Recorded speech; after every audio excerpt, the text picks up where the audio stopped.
哇，喺香港嘅演員啊，佢嘅以全包套餐 It's All Include 咧係最出名嘅，一個套餐包晒5道菜，而佢嘅套餐價錢亦都好抵啊，好多都係有找。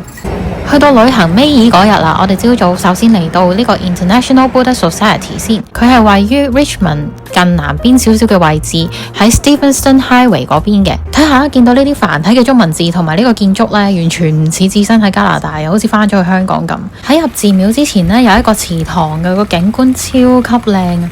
咁想話俾大家知呢，呢度現場其實係一個非常之莊嚴嘅地方，我覺得呢唔可以叫做一個旅遊景點。咁所以如果你本身係對佛教有興趣啦，或者相信佛教嘅先至嚟呢，咁就會好啲啦。因為我哋喺度呢都見到好多人係非常之安靜嘅，唔會好大聲咁樣喧嘩喺度講嘢，大家都好認真咁樣拜佛啊、上香呢啲，咁就要尊重翻個場合咯。所以我都冇影到好多寺廟裏面周圍嘅嘢，盡量減少打擾佢哋，同埋尊重翻佢哋嘅私隱嘅。所以唔好意思啦，呢度會拍得短啲。咁其實呢度係非常之安靜嘅，所以呢我盡量都唔出聲，俾大家睇下現場同埋聽下現場嘅收音。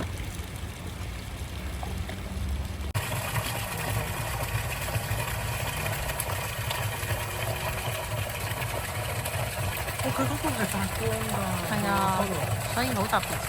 佢加咗嘢上去。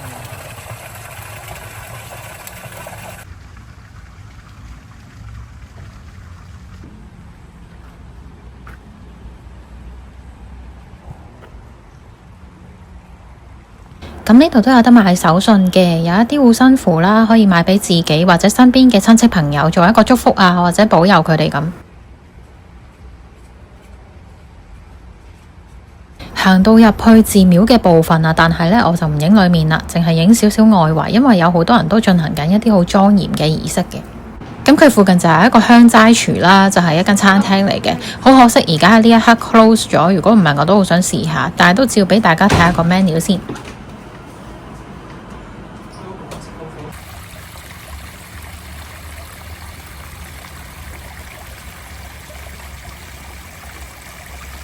咁喺繼續睇落去之前呢，就提提大家，如果中意我嘅片呢，記得撳個 like 同埋訂閱，表達你嘅支持啦。你嘅支持會俾到我一個好大嘅動力，繼續創作嘅。多謝。咁我哋離開呢個寺廟，準備去食我哋嘅 lunch 啦。去到 Silver City 隔離嘅 The Old Spaghetti Factory。我哋一坐低就見到呢一張接到好似信咁樣嘅 menu， 都幾有特色嘅。咁呢度主要係食意大利嘢啦，佢嘅以全包套餐 It's All Include 咧係最出名嘅。一個套餐包晒5道菜，除咗主菜之外，仲有麵包啦，麵包上面嘅蒜蓉牛油啦，跟住仲有沙律或者湯啦，仲有甜品啊，3色雪糕同埋嘢飲嘅。咁佢嘅麵包同埋牛油呢，仲可以免費添加嘅。而佢嘅套餐價錢亦都好抵啊，好多都係介乎於13蚊至到27蚊加紙之間，即係200蚊港紙有找。而我都好中意佢呢一度嘅裝修喎，因為佢用咗一啲好復古嘅風格啦，啲燈呢就好似用緊土耳其馬賽克嗰啲咁樣啦，跟住仲有彩繪玻璃，連我哋坐嘅位呢都係用老式火車車廂嘅概念嚟設計嘅。不過我就好奇咧，即係如果有得揀係有啲咩揀？嗰啲廣播嘅 option， 我記唔到啊，其實唔知講。即係好似咧，你嗰個你有款簿就你要 mark 低晒佢講廣播啲。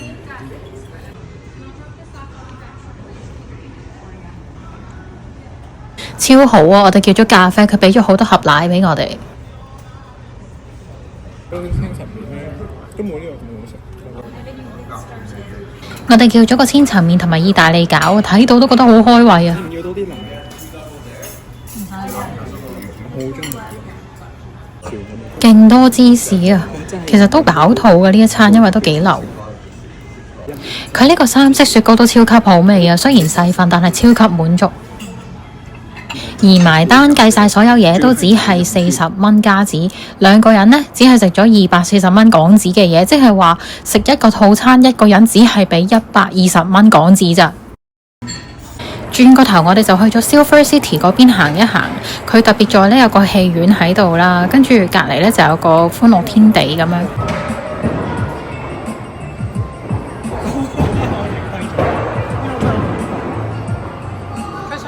不過咧，我覺得佢哋呢度咧同香港嗰啲好唔同。哇，喺香港嘅演員啊，估唔到喺度都見到啊！不過係張 poster 度，蔡思韻同埋麥秋成。麥秋成咯，係咪啊？唔識。然後我哋搭 SkyTrain 去咗 Templeton 呢個站，首先送俾大家一棵好靚嘅櫻花樹。頭先我哋去咗一個中式古典嘅地方，而家我哋即刻嚟個大反轉，去一個西式摩登嘅地方。係咪好似去咗迪士尼門口咁呢？但係其實呢度呢係一個 Outlet 嘅門口嚟㗎。Templeton 呢有一個好大型嘅室外歐洲建築風格嘅 Outlet。我哋而家即刻入去睇下有啲咩賣先。而呢度有 guest service 喎，連埋個廁所。咁佢呢度呢有好多大家都熟悉嘅品牌啦。行到中間呢就會有一個圓形嘅設計咁樣嘅，啲鋪頭呢就圍住晒一個廣場咁樣啦。咁中間呢就會有一啲好似譬如電話亭啊，或者其他雕像等等嘅 installation 咧，俾你打卡咁嘅。呢一個圓圈呢，只係 Outlet 嘅一部分咋，但係就已經咁大規模啦。不過頭第一段最好，你咁樣影咧，好似好奇咁，即係唔。哎呀，冇帶嗰個燒盤喎，但係我又麻麻地想飲嘢。原來除咗 Outlet 之外呢，仲有幾間餐廳喺度喎。隔離有一個，連日本餐廳都有。買完嘢之後，最後就去咗呢一間賣 cheesecake 嘅鋪頭，飲咗杯芝士奶蓋啊！呢一間鋪頭我哋都大力推薦啊，因為佢嘅芝士製品呢非常之好食同埋好飲嘅。之前呢都試過佢嘅芝士撻，非常之好食。最尾嗰晚嘅呢一餐呢，我哋就去咗 Richmond 嘅75 West Coast Grill 呢一度食晚餐。呢一度呢係一間酒店嘅餐廳嚟嘅。最尾嗰晚喺度食呢個感覺會好圓滿㗎，因為呢一度個感覺好 high class 啊，而且侍應嗰個 service 都非常之好啦，笑容呢非常之可谷啊。呢度主要係食美式同埋加拿大式嘅嘢啦，俾大家睇下個 menu。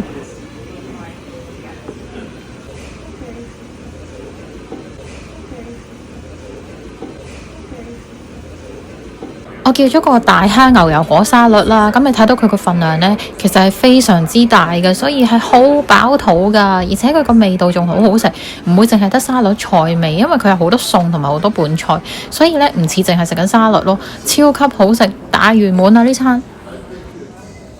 咁呢度呢，我就影翻一啲自己買咗嘅手信啦。左邊嗰堆衫全部都係喺 Urban Behaviour 嗰度買嘅，條裙我超級中意啊！另外就係喺 Winners 嗰度買嘅嗰條裙啦。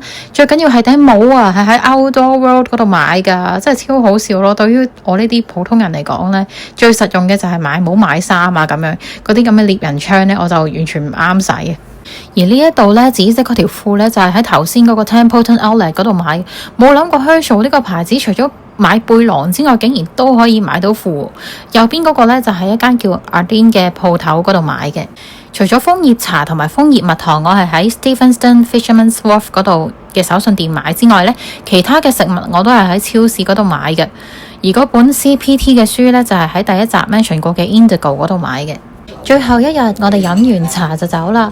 今次冇第一次咁唔捨得，第二次去完之後我嘅感受就係，如果你嚟溫哥華去旅行呢，你第二次就真係可以去啲遠少少嘅地方，因為喺城市裏面呢已經冇乜嘢好行，會開始悶咯。咁可以 join 下啲 local tour 咁樣去唔同嘅地方，應該會幾好嘅。咁但係佢喺度嘅嘢食呢，就非常之國際化，同埋都真係好好食咯。其實佢呢一度嘅物價都冇想象中咁貴，平嘅話你去 food court 食都可以食到幾廿蚊一餐，就算你喺出邊嘅餐廳都係百幾蚊，而且佢個性價比係非常之高嘅。我亦都好中意佢呢一度嘅陽光啦，曬落嚟呢唔會好灼熱，會好溫暖嘅，而且呢，佢有好多近海嘅跑步徑啊、散步嘅地方咯，所以係有一個非常之健康嘅娛樂啊。至於呢度嘅外國人呢，雖然佢哋都幾好笑容嘅，但係都 feel 到有啲距離感，要融入呢真係唔容易。期待下一次再嚟，我哋將會去一啲前所未去過嘅地方，感受下溫哥華嘅另一面。話說 Cathay Pacific 嘅飛機餐真係唔錯。下一次嘅 vlog 又會帶大家睇下其他國家其他地方，敬請期待啦！再見。